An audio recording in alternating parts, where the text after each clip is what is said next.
इस सेक्शन में हम एवरेज टॉपिक डिस्कस कर रहे हैं। काफ़ी इंपॉर्टेंट टॉपिक है। 1 2 3 मार्क्स का वेटेज होता है एग्जाम में। इस टॉपिक से पार्ट 1 में हमने एवरेज के बेसिक को समझा, कॉन्सेप्ट क्या है जिससे हम एवरेज के क्वेश्चंस को इजीली सोल्व कर सकते हैं, उसको देखा, उसको डिस्कस किया। अगर आपने मिस कर दिया है तो यहाँ पर क्लिक करके आप उसे देख सकते हैं। इस पार्ट में हम एवरेज से जुड़े हुए बेसिक क्वेश्चंस जो आपके एग्जाम में आते हैं उनको डिस्कस करेंगे। इस पार्ट में मैंने उन्हीं क्वेश्चंस को लिया है जो आपके प्रीवियस ईयर के एग्जाम्स में आ चुके हैं। तो पैटर्न क्या रहता है बेसिक क्वेश्चंस का, ये हम देखेंगे। किस तरह से इन क्वेश्चंस को इजीली हम सोल्व कर सकते हैं वो कॉन्सेप्ट हम जानेंगे। जिन व्यूअर्स ने हमारे इस चैनल को अभी तक सब्सक्राइब नहीं किया, यहाँ पर क्लिक करके सब्सक्राइब कर लें ताकि कोई भी अपडेट, कोई भी नए वीडियो से जुड़ा हुआ नोटिफिकेशन आप मिस न करें। फ्रेंड्स, आपको मेरा ये वीडियो पसंद आए तो लाइक ज़रूर कीजिएगा, अपने दोस्तों के साथ में इस वीडियो को शेयर कीजिएगा और कमेंट कीजिएगा। स्टार्ट करते हैं आज की क्लास। हेलो फ्रेंड्स, मेरा नाम है समीर गहलोत। यूट्यूब गुरु में आप सभी का स्वागत है। एवरेज से पार्ट 2 बेसिक क्वेश्चंस। तो फर्स्ट क्वेश्चन इस पार्ट से, the average of 5 numbers is 65, the average of the first 2 numbers is 81 and the average of the last 2 numbers is 38. What is the third number? तो 5 numbers का हमें average दिया गया है 65। First 2 numbers जो हैं, स्टार्टिंग के 2 नंबर्स हैं, उनका एवरेज है 81 और लास्ट के 2 नंबर्स हैं, उनका एवरेज है 38। तो बीच का जो नंबर है, मिडिल में जो नंबर है, वो नंबर हमको फाइंड आउट करना है। तो इस तरह के क्वेश्चंस आपको एवरेज टॉपिक में देखने को मिलेंगे। सोल्व करते हैं इस क्वेश्चन को। देखिए, एवरेज जो होता है क्या होता है, sum of all observation divided by number of observations. तो इनको हम क्या लिख सकते हैं, A equals to S by N. ठीक है, हमने डिस्कस किया हुआ है। तो एस यहाँ पर डिनोट कर रहा है सम ऑफ ऑल ऑब्जर्वेशंस को, एन डिनोट कर रहा है नंबर ऑफ ऑब्जर्वेशंस को और ए डिनोट कर रहा है एवरेज को। तो यहाँ पर एवरेज हमें दिया गया है 5 नंबर्स का, कितना है 65। ठीक है, तो 65 एवरेज है। सम हमें नहीं पता है और नंबर ऑफ ऑब्जर्वेशंस हैं 5। तो यहाँ से सम हम फाइंड आउट कर सकते हैं। ठीक है, सम यहाँ से फाइंड आउट हम कर सकते हैं। क्या हो जाएगा, सम 65 इंटू 5 इक्वल्स टू भाई 60 इंटू 5 300, 5 इंटू 5 25, तो टोटल होगा 325। तो सम जो है 5 नंबर्स का वो कितना आ जाएगा, 325। और आगे क्वेश्चन में क्या दिया गया है, the average of first 2 numbers is 81। तो स्टार्टिंग के जो 2 नंबर्स हैं उनका एवरेज क्या है, 81। तो यहाँ से फॉर्मूला हम वही यूज़ करेंगे। ठीक है, तो यहाँ पर एवरेज जो है 81 है। नंबर ऑफ ऑब्जर्वेशंस कितने हैं भाई, स्टार्टिंग के 2 नंबर्स के लिए बोल रहा है तो 2 ऑब्जर्वेशंस हैं। यहाँ पर सम हमें फाइंड आउट करना है। यहाँ पर सम क्या हो जाएगा, 81 इंटू 2, डेट मीन्स 162। और लास्ट के 2 नंबर्स के लिए एवरेज क्या दिया गया है, 38। तो यहाँ पर जो सम होगा लास्ट के 2 नंबर्स का, वो सम क्या हो जाएगा, एवरेज कितना है 38 है, नंबर ऑफ ऑब्जर्वेशंस कितने हैं, 2 हैं। ठीक है, तो सम यहाँ पर कितना हो जाएगा, 38 इंटू 2। भाई 30 का दुगुना कितना हो जाएगा, 60, और 8 का दुगुना कितना हो जाएगा, 16, तो कितना हो जाएगा, 76। और देखिए क्वेश्चन में क्या पूछा जा रहा है, what is the third number. Third number जो है वो क्या है, मिडिल में जो नंबर बचा हुआ है वो क्या है, ये हमको फाइंड आउट करना है। तो टोटल वैल्यूज का सम हमने फाइंड आउट कर लिया 325। स्टार्टिंग के 2 नंबर्स का सम हमने फाइंड आउट कर लिया जो कि है 162। लास्ट के 2 नंबर्स का सम हमने फाइंड आउट कर लिया जो कि 76 है। तो टोटल में से अगर हम इन वैल्यूज को ऐड करके माइनस कर दें तो थर्ड नंबर जो है वो हमें मिल जाएगा। भाई क्या हो जाएगा, 325 माइनस 162 प्लस, अब इन दोनों का ऐड करना है, इन दोनों को ऐड करके 325 से माइनस करना है। ठीक है, सब्ट्रैक्ट करना है। तो 162 प्लस 76 जो भी वैल्यू आएगी उसको सब्ट्रैक्ट करना है 325 से। तो सोल्व कर लेते हैं इसे। देखिए 162 प्लस 76, तो 160 प्लस 70 230 और 2 प्लस 6 डेट मीन्स 8। तो यहाँ पर वैल्यू क्या आ जाएगी, 238, जिसको हमें सब्ट्रैक्ट करना है 325 में से। 325 में से 238 को सब्ट्रैक्ट करने पर वैल्यू हमारे पास में आएगी 87। तो यहाँ पर जो थर्ड नंबर होगा वो क्या होगा, 87। कौन सा ऑप्शन राइट होगा, ऑप्शन सेकंड। और देखिए एग्जाम में आपको इस तरह से सोल्व नहीं करना है, एक्सप्लेनेशन के लिए मैंने इस तरह से आपको सोल्व करके बताया है। आपको डायरेक्ट सोल्व करना है। देखिए एवरेज दिया गया है 5 नंबर्स का, स्टार्टिंग के 2 नंबर्स का एवरेज दिया गया है, लास्ट के 2 नंबर्स का एवरेज दिया गया है, मिडिल नंबर जो है वो क्या है ये आपसे पूछा गया है। तो आप सम फाइंड आउट कर सकते हो, भाई 5 नंबर्स का सम फाइंड आउट कर सकते हो, स्टार्टिंग के 2 नंबर्स का सम फाइंड आउट कर सकते हो, लास्ट के 2 नंबर्स का सम फाइंड आउट कर सकते हो।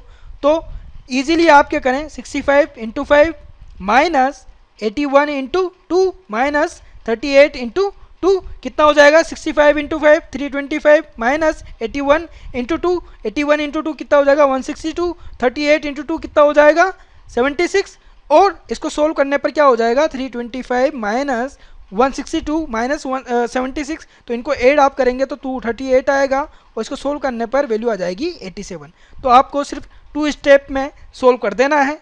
तो इस तरह से एग्जाम में आप क्वेश्चन को सोल्व करें। और यहाँ पर एक और मेथड हम यूज़ कर सकते हैं, जो कि कॉन्सेप्ट मैंने आपको बताया था पार्ट 1 में, इक्वल डिस्ट्रीब्यूशन का। क्या बताया था, इक्वल डिस्ट्रीब्यूशन का।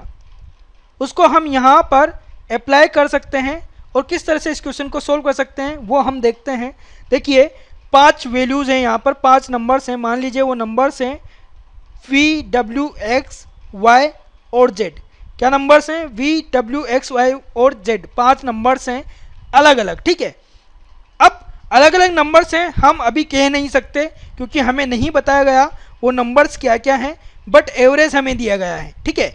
एवरेज हमें दिया गया है, एवरेज कितना दिया गया है 65।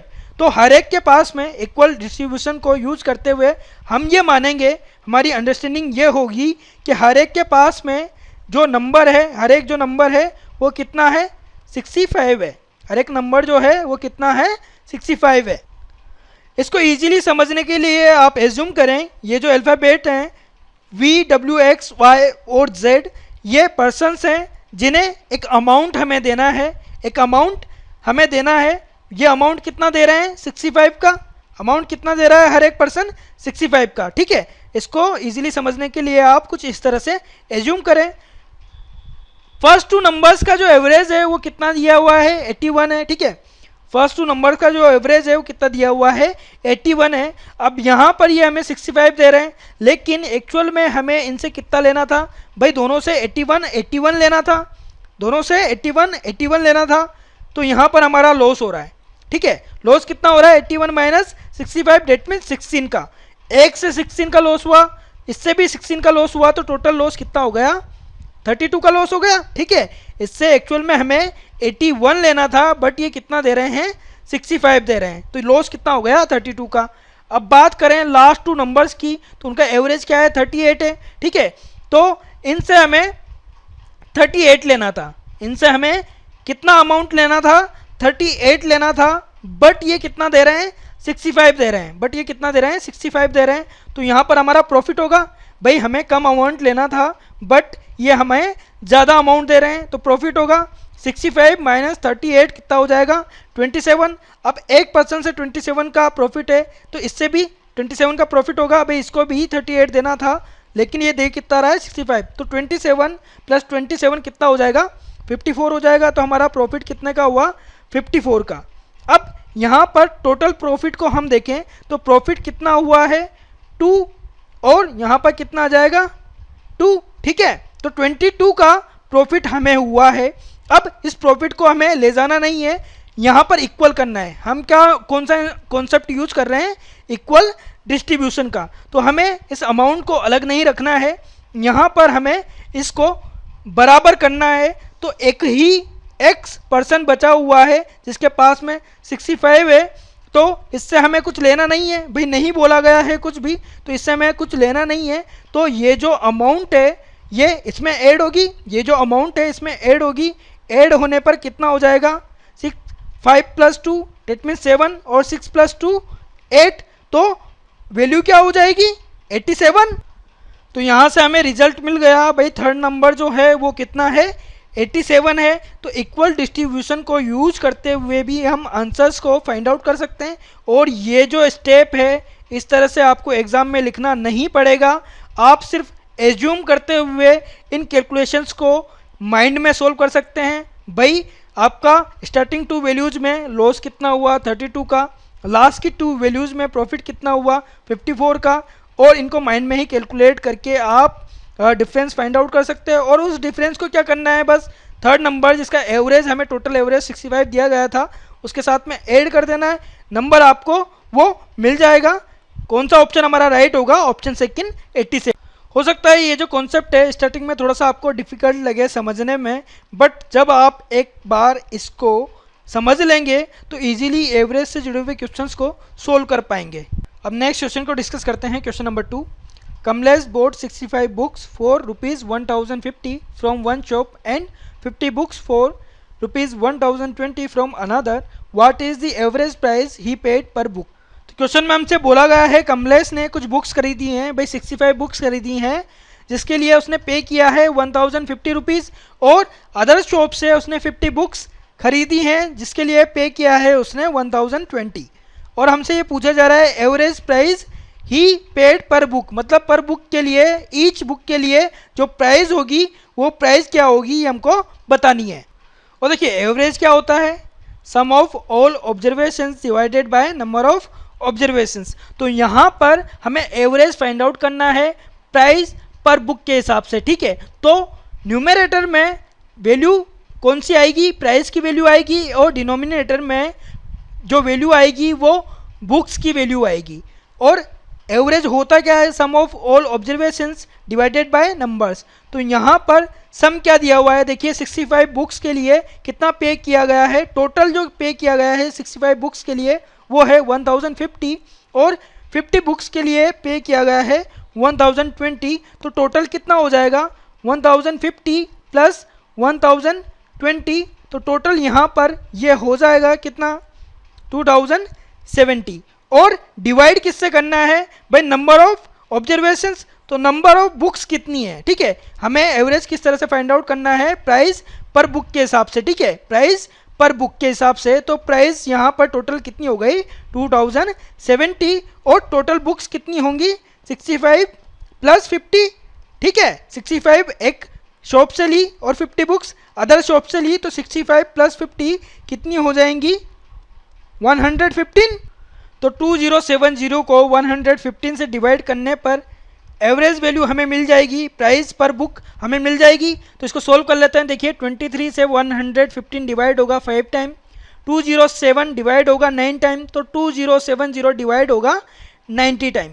अब 90 डिवाइडेड बाय 5 कितना हो जाएगा 18। तो एवरेज जो है, एवरेज क्या आएगा 18 रुपीज़ पर बुक, 18 रुपीज़ पर बुक।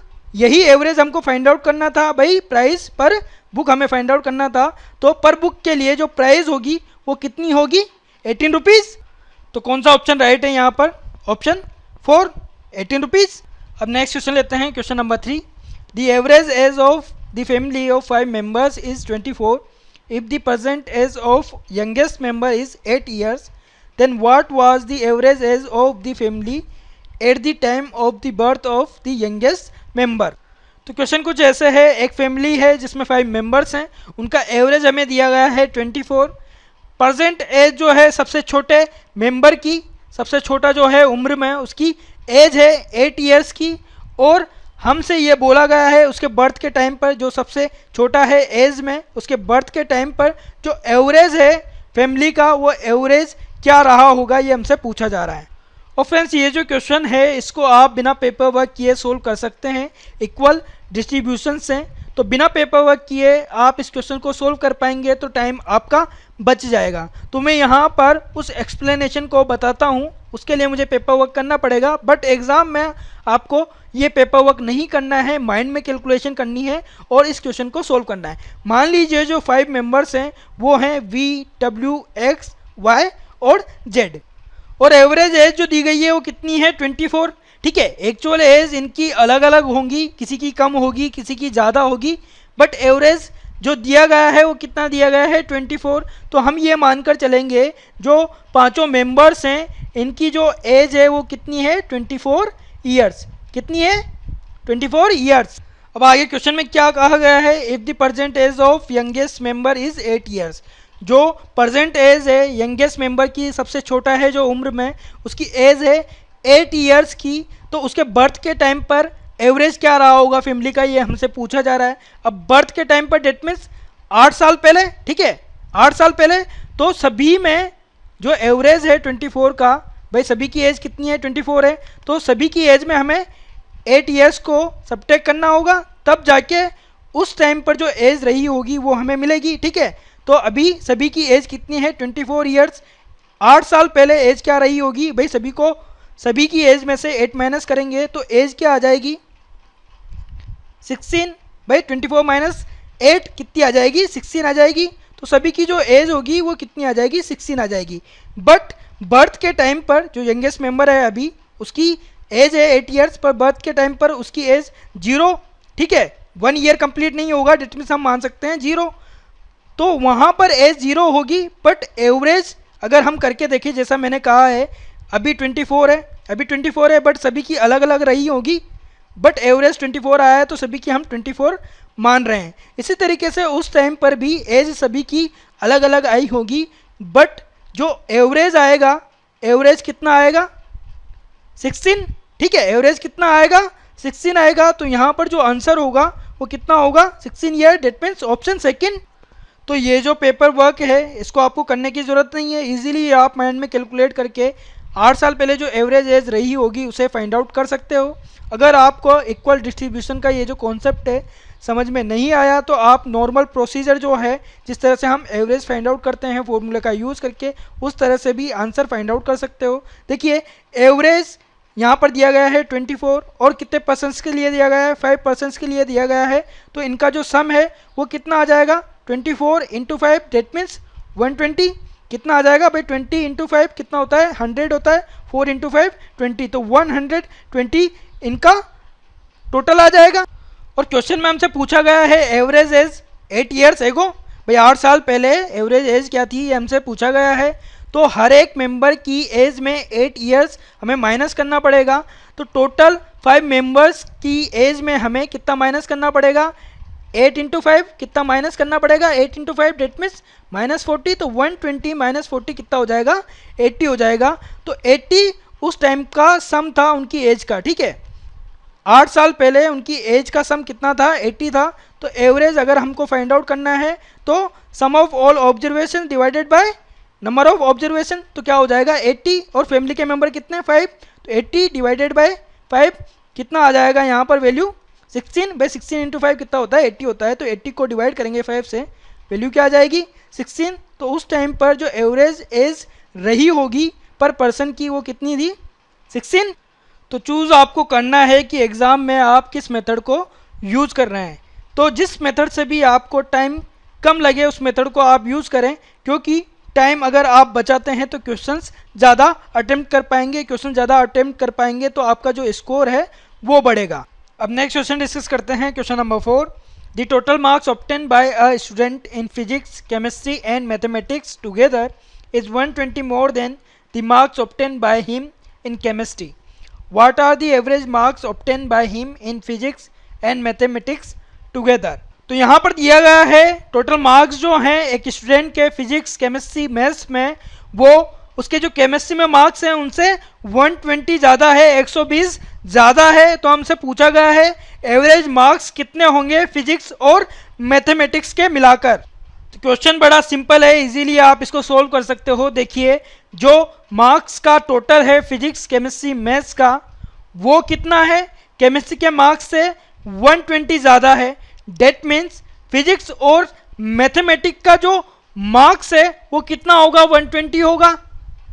अगर केमिस्ट्री का मिलाने पर जो मार्क्स है वो केमिस्ट्री से 120 ज़्यादा हो जाता है, डेट मीन्स फिजिक्स और मैथमेटिक्स का जो टोटल होगा मार्क्स का वो कितना होगा 120 होगा। और एवरेज फिजिक्स और मैथ्स में पूछा गया है तो कितना हो जाएगा भाई, नंबर ऑफ ऑब्जर्वेशन कितने हैं यहाँ पर 2 सब्जेक्ट्स हैं, तो 120 divided by 2, that means 60 answer आपका आना चाहिए। इसको आप कुछ इस तरह से देखिए, मैथ्स का, फिजिक्स का और केमिस्ट्री का जितना स्कोर है, ठीक है, जितने मार्क्स हैं वो केमिस्ट्री से 120 ज़्यादा हैं, ठीक है, केमिस्ट्री में 120 बढ़ा दें तो जो स्कोर है मैथ्स फिजिक्स का और केमिस्ट्री का उतना हो जाता है। अब ऐसी इक्वेशन बनती है तो यहाँ से केमिस्ट्री के मार्क्स है, केमिस्ट्री के मार्क्स कैंसिल हो जाएंगे। मैथ्स और फिजिक्स के जो टोटल मार्क्स आएंगे वो कितने आएंगे, 120 आएंगे। अब एवरेज हमसे पूछा है, तो एवरेज मैथ्स और फिजिक्स के मार्क्स का क्या हो जाएगा, 120 divided by 2, that means 6C। तो यहाँ पर हमारा आंसर होगा ऑप्शन फर्स्ट 6C। फ्रेंड्स, आपको मेरा ये वीडियो पसंद आ रहा है तो लाइक बटन पर हिट ज़रूर कीजिए, अपने दोस्तों के साथ में इस वीडियो को शेयर कीजिए और कमेंट आप कीजिए। फ्रेंड्स, FB पर हमारा ग्रुप बना हुआ है टीट्यूब गुरु नाम से, आप वहाँ पर अपना डाउट लिख सकते हैं। कोई भी किसी भी तरह का डाउट है आपको तो वहाँ पर आप लिखें, 24 आवर्स में आपको उसका सोल्यूशन मिल जाएगा। अब आगे बढ़ते हैं और नेक्स्ट क्वेश्चन लेते हैं, क्वेश्चन नंबर 5।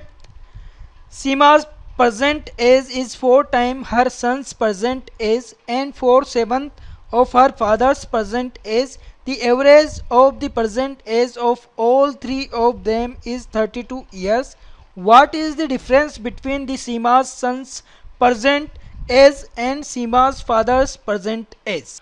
तो क्वेश्चन में हमको यहाँ पर कहा गया है सीमा की जो प्रेजेंट एज है वो उसके सन की प्रेजेंट एज का 4 गुना है। फादर की एज से कंपेयर करके देखिए तो फादर की प्रेजेंट एज जो है उसका 4/7 सीमा की प्रेजेंट एज है। सीमा के फादर्स की प्रेजेंट एज जो है उसका 4/7 सीमा की प्रेजेंट एज है। जो प्रेजेंट एज का एवरेज है तीनों का वो कितना है, 32 ईयर्स। हमें ये बताना है जो डिफरेंस है सीमा के सन की प्रेजेंट एज का सीमा के फादर की प्रेजेंट एज के साथ में, वो डिफरेंस क्या है। इसके लिए ऑप्शन है हमारे पास में, first 44 years, second 48 years, third 46 years, fourth can not be determine और फिफ्थ है नन ऑफ दीज। तो सोल्व करते हैं इस क्वेश्चन को। देखिए, इस क्वेश्चन को सोल्व करने के लिए वेरिएबल हमें मानना पड़ेगा। किसी भी एक पर्सन की जो एज है, प्रेजेंट एज है, उसको हमें एक वेरिएबल मानना पड़ेगा। मान लीजिए जो सीमा का सन है, ठीक है, Seema son's present age equals to x year, ठीक है। सीमा के सन की जो प्रेजेंट एज है वो हमने मानी है, सपोज की है x ईयर है। तो जो रिलेशन क्वेश्चन में हमें कहा गया है उससे सीमा की एज हम फाइंड आउट कर सकते हैं। भाई सीमा के सन की जो एज है उसका 4 गुना सीमा की एज है, तो सीमा की एज क्या हो जाएगी, 4 into x, that means 4x years, ठीक है, 4x ईयर्स। अब यहाँ से जब सीमा की एज हमें मिल चुकी है, जो रिलेशन सीमा की एज में और सीमा के फादर की एज में दिया गया है उससे सीमा के फादर की जो एज है वो फाइंड आउट कर सकते हैं, ठीक है। सीमास फादर्स एज क्या हो जाएगी, क्या कहा गया है, सीमा की जो एज है उसके फादर की एज का 4/7 है, उसकी फादर की जो एज है उसका 4/7 सीमा की एज है।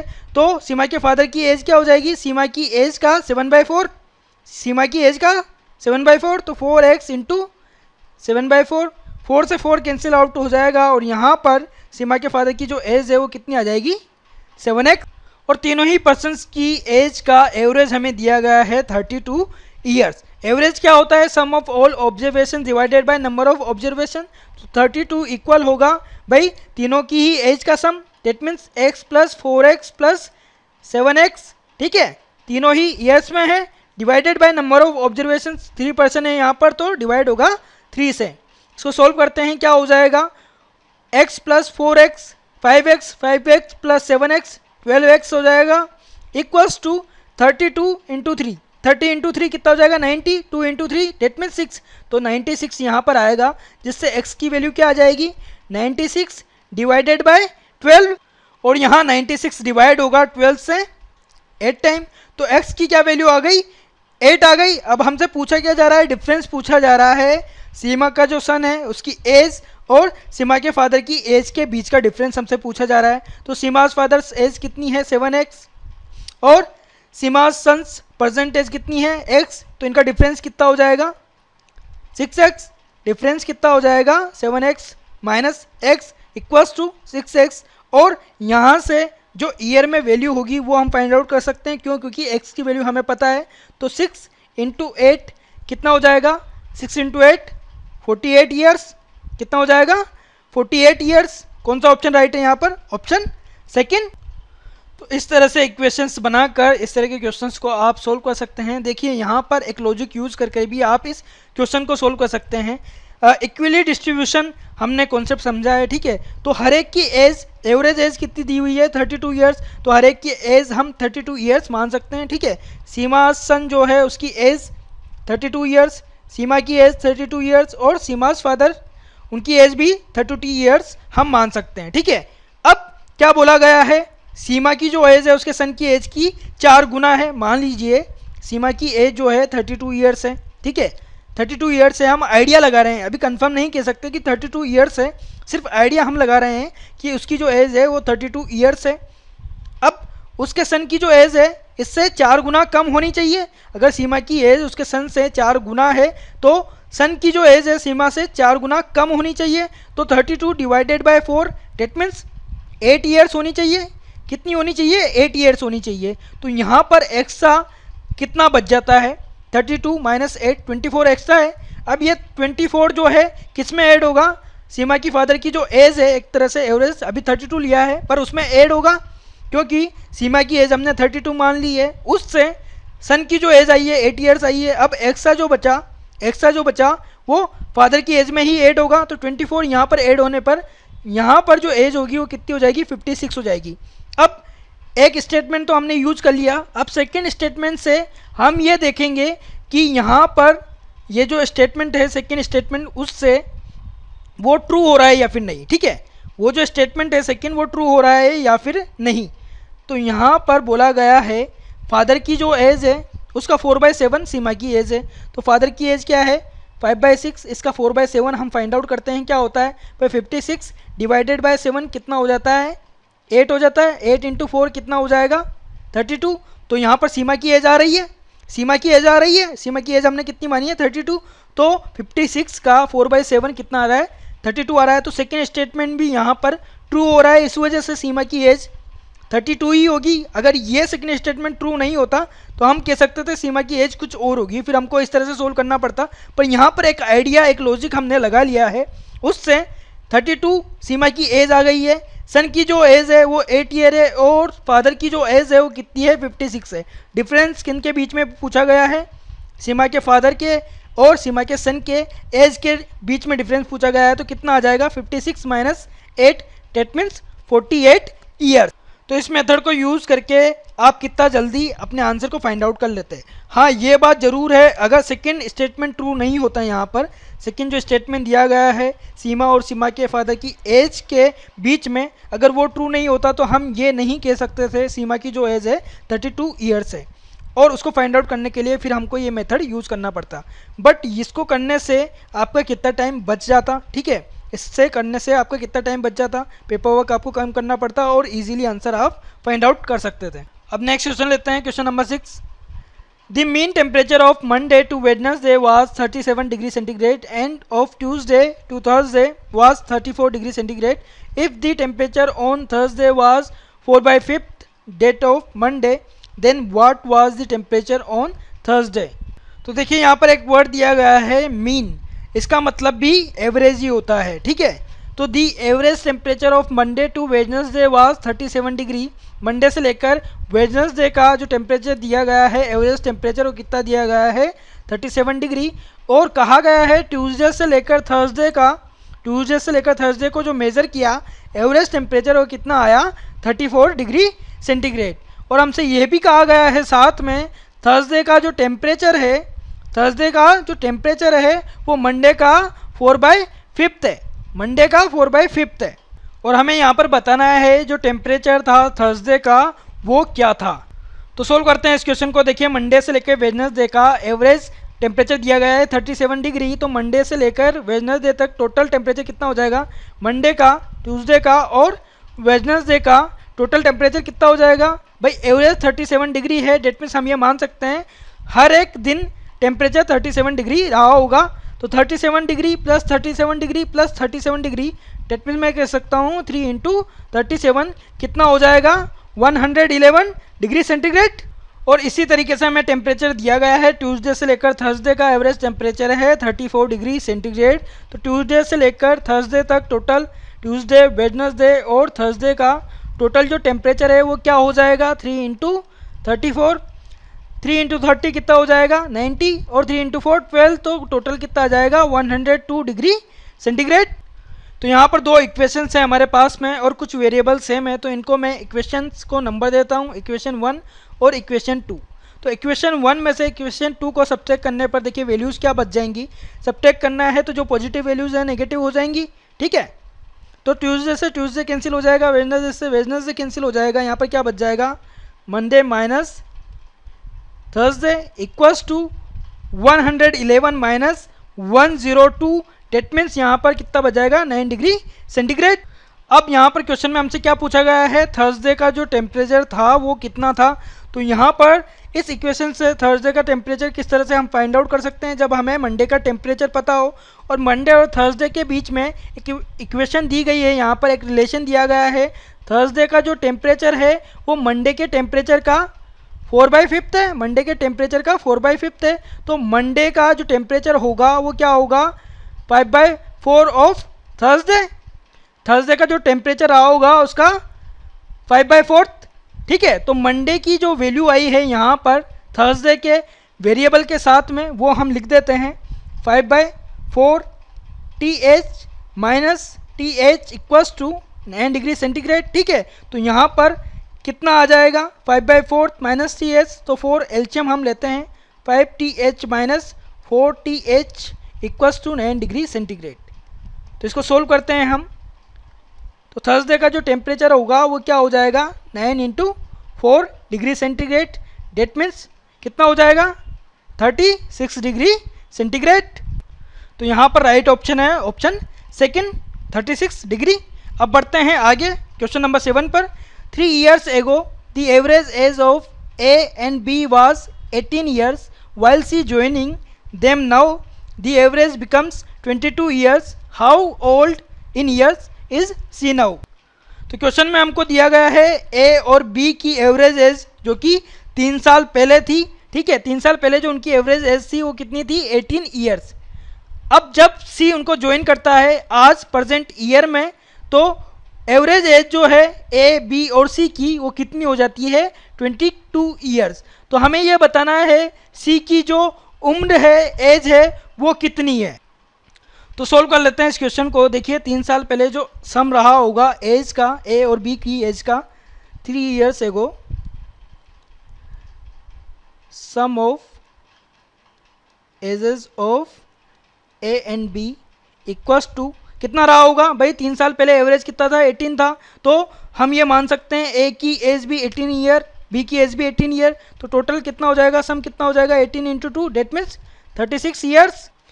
अब बात करें प्रेजेंट ईयर की, तो जो सम होगा उनकी एज का वो क्या होगा सम ऑफ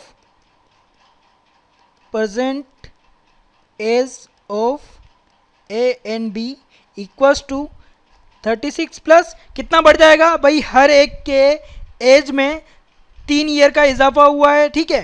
क्यों? क्योंकि 3 साल पहले की बात हो रही थी, अब प्रेजेंट ईयर की बात हो रही है, तो हर एक की उम्र में 3 साल का इजाफा हम करेंगे तो टोटल कितना हो जाएगा, कितना इंक्रीज हम करेंगे 6 से, तो 36 प्लस 6 कितना हो जाएगा 42 ईयर्स।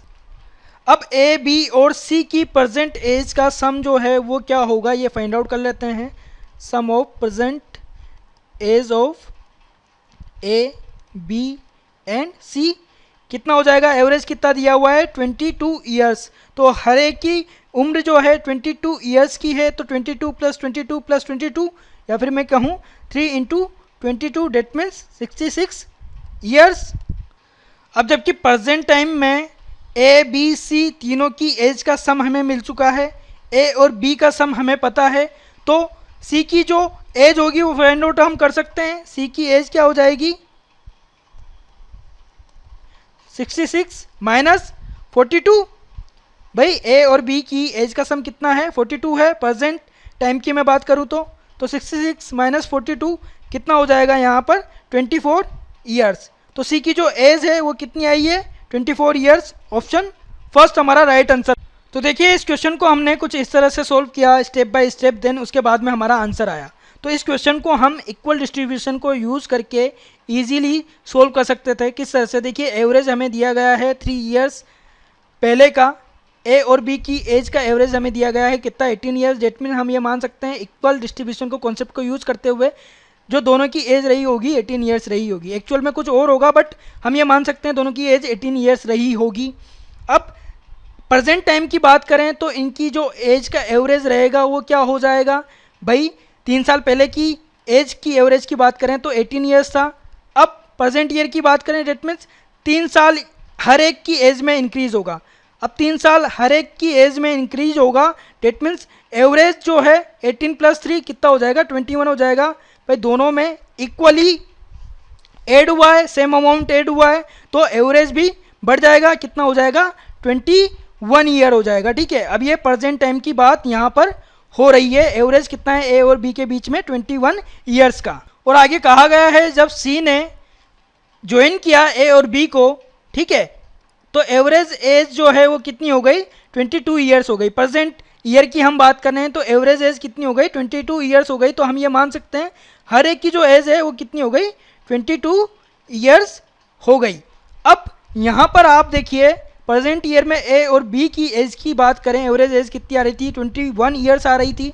जब सी ने ज्वाइन किया तो एवरेज जो है वो बढ़ गया। ठीक है, एवरेज बढ़ गया डेट मीन सी की जो एज है वो 21 ईयर्स से ज़्यादा होगी, 21 ईयर्स से ज़्यादा होगी। ठीक है, और कितनी ज़्यादा होगी भाई, एवरेज किस तरह से बढ़ा, ए की एज में 1 का इंक्रीज हुआ, बी की एज में 1 का इंक्रीज हुआ। तो यहाँ से टोटल अगर हम निकालें तो 2 ईयर्स का इजाफा हुआ है, 2 ईयर्स का इजाफा हुआ है। ठीक है, तो सी के ऐड होने पर ए और बी की एज में टोटल में अगर हम देखें तो 2 का इजाफा हुआ है। तो सी की जो एज होगी वो कितनी होगी 22 + 2 ईयर्स डेट मीन्स 24 ईयर्स। तो ये जो पेपर वर्क किया गया है ये भी आपको एग्जाम में करने की ज़रूरत नहीं है, माइंड में आप इस क्वेश्चन को सोल्व कर सकते हो और इजीली अपने आंसर को फाइंड आउट कर सकते हो। तो इक्वल डिस्ट्रीब्यूशन जो कॉन्सेप्ट है उसे आपको पहले समझना होगा, उसे आप समझिए तो जहाँ पर भी ये अप्लाई होता है इजीली आप क्वेश्चंस को सोल्व कर पाएंगे, आंसर आप फाइंड आउट कर पाएंगे। अब बढ़ते हैं नेक्स्ट क्वेश्चन की तरफ। क्वेश्चन नंबर 8 क्या दिया हुआ है देखिए, the average temperature of first 4 days of a week is 40.2 degree centigrade and date of the last 4 days is 41.3 degree centigrade. If the average temperature for the whole week is 40.6 degree centigrade, then the temperature on the 4th day is। Option हमें दिए गए हैं, first 40.8 degree centigrade, second 38.5 degree centigrade, third 41.3 degree centigrade, fourth 41.8 degree centigrade और fifth है none of these. तो देखिए question में हमको दिया गया है एवरेज टेम्परेचर फर्स्ट 4 days का। फर्स्ट 4 days का टेम्परेचर कितना दिया गया है 40.2 डिग्री सेंटीग्रेड और लास्ट 4 days का जो टेम्परेचर दिया गया है वो कितना दिया गया है 41.3 डिग्री सेंटीग्रेड और टोटल वीक का जो एवरेज टेम्परेचर दिया गया है वो कितना दिया गया है 40.6 डिग्री सेंटीग्रेड। तो टोटल वीक में 7 days होते हैं, 7 days का एवरेज टेम्परेचर दिया गया है 40.6 डिग्री सेंटीग्रेड। और वीक में हमारे पास में 7 days होते हैं, Monday, Tuesday, Wednesday, Thursday, Friday, Saturday और संडे। ये 7 days होते हैं वीक में, जिसमें स्टार्टिंग के 4 days के लिए हमें एवरेज दिया गया है कितना 40.2 डिग्री सेंटीग्रेड। ठीक है, और लास्ट 4 days के लिए एवरेज दिया गया है यहाँ पर 41.3 डिग्री सेंटीग्रेड। तो यहाँ पर थर्सडे का जो टेम्परेचर है 2 टाइम काउंट हुआ है। ठीक है, यहाँ पर अगर हम देखें थर्सडे का जो टेम्परेचर है 2 टाइम काउंट हुआ है। अगर स्टार्टिंग के 4 days का टोटल टेम्परेचर हम फाइंड आउट करें, लास्ट के 4 days का टोटल टेम्परेचर हम फाइंड आउट करें, उनको ऐड कर दें तो थर्सडे का जो टेम्परेचर है 2 टाइम काउंट हुआ होगा। और इस टेम्परेचर में टोटल टेम्परेचर्स में से 7 day का जो टोटल टेम्परेचर आएगा एवरेज हमें दिया गया है, वो जो टेम्परेचर आएगा उसको माइनस कर दें तो थर्सडे का टेम्परेचर हमें मिल जाएगा, थर्सडे का टेम्परेचर हमें मिल जाएगा। और यही टेम्परेचर हमसे पूछा है 4th डे का जो टेम्परेचर है वो कितना है ये हमसे पूछा है। तो सोल्व कर लेते हैं, 40.2 into 4 plus 41.3 into 4 minus 40.6 into 7, ये जो भी टेम्परेचर आएगा 4th डे का होगा, 4th डे का टेम्परेचर होगा, ठीक है। यहाँ पर हमने थर्सडे माना है तो थर्सडे का टेम्परेचर यहाँ पर आएगा। इस कैलकुलेशन को सोल्व करने के बाद में 40.2 को इंटू करेंगे 4 से तो वैल्यू यहाँ पर आ जाएगी 160.8 प्लस 41.3 इंटू 4 कितना हो जाएगा 165.2 माइनस 40.6 इंटू 7 इंटू करने पर वैल्यू यहाँ पर आएगी 284.2 और सिंप्लीफाई करते हैं 160.8 प्लस 165.2 टोटल कितना हो जाएगा 160 320 और 5 उसमें ऐड होगा 0.8 प्लस 0.2 डेट मीन्स 326 यहाँ पर वैल्यू आएगी इन दोनों को ऐड करने पर माइनस 284.2 और इसको सोल्व करने के बाद में 326 में से 284.2 को सब्ट्रैक्ट करने पर वैल्यू हमारे पास में आएगी 41.8 डिग्री सेंटीग्रेड। तो 4th डे का जो टेम्परेचर होगा कितना हो जाएगा 41.8 डिग्री सेंटीग्रेड। कौन सा ऑप्शन राइट है यहाँ पर, ऑप्शन 4th। तो इस पार्ट में हमने एवरेस्ट से जुड़े हुए जो बेसिक क्वेश्चंस एग्जाम में आते हैं उनको डिस्कस किया। इन क्वेश्चंस को सोल्व करने का अप्रोच क्या रहना चाहिए ये हमने जाना और किन कॉन्सेप्ट को यूज़ करते हुए, किन लॉजिक्स को यूज़ करते हुए जो एवरेज से जुड़े हुए क्वेश्चंस हैं, बेसिक क्वेश्चंस हैं, वो कम से कम टाइम में सोल्व हो सकते हैं, ये हमने देखा। आई होप आपको ये वीडियो पसंद आया होगा। आपने लाइक बटन पर हिट कर भी दिया होगा, जिन्होंने नहीं किया वो लाइक बटन पर हिट कर दीजिए।